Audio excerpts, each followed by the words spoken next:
Okay, so it isn't that often when a game comes along and totally captivates me with how off the wall, but also entirely grounded it is.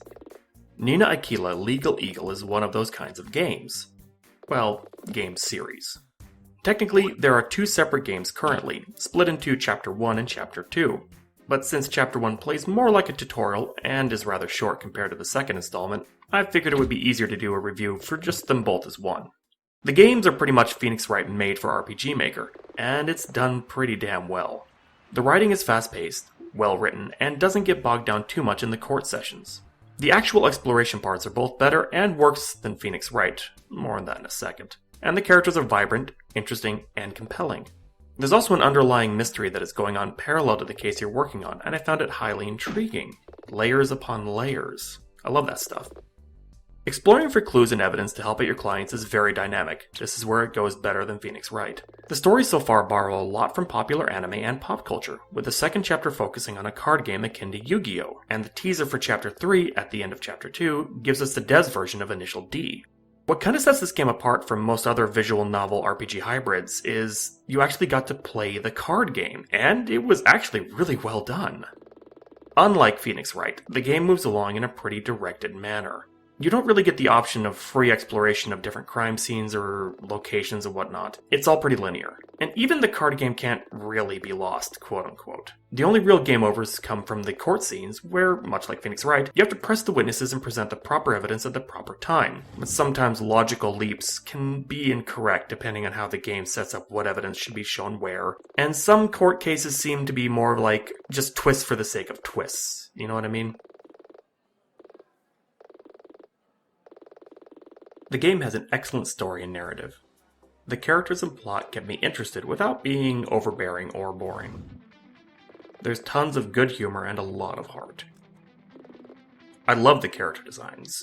Even for being what looked like RPG Maker generic kind of generator sort of made characters, they all looked great. Chapter 2's card game, holy crap. It was done so well that I'm actually dying to know how the dev did it. It was that good. The game is, unapologetically, a visual novel RPG hybrid. It leans more towards visual novel, but has enough to keep most people engaged. But there is a lot of story over gameplay in case that is not your thing. The plots, though well crafted, are fairly linear. I would have liked a little more open exploration, but that's more of a personal preference. And speaking about personal preferences, I have a bit of a title nitpick. Instead of calling it Nina Aquila Legal Eagle 2, Chapter 2, Broken Wings, I would have simply left the entire series at Nina Aquila Legal Eagle, and then labeled each chapter with their titles. The game is episodic, and it feels better to embrace that in my opinion. Honestly, for me, the negatives in the game really aren't that many. Chapter 1, I feel, could have easily been incorporated into Chapter 2 to make it a single game. As I said, it plays more like a tutorial level than anything else. Also, Chapter 2 almost overstays its welcome plot-wise. It felt like the case simply dragged on for the sake of dragging on, with twists being incorporated just to kind of add a little bit more story or reason to explore more or something like that. It felt a little tacked on to me, but it wasn't too distracting. And logical leaps can be incorrect. Be careful what evidence you present and when. Logically, it could be the proper thing to present in your mind, but the game will say that it isn't. And honestly, this is less a negative on the game and more on the genre as a whole. Well, this time, my verdict actually holds a little more weight, doesn't it? Like a courtroom judge. I hold the game's future in my hands.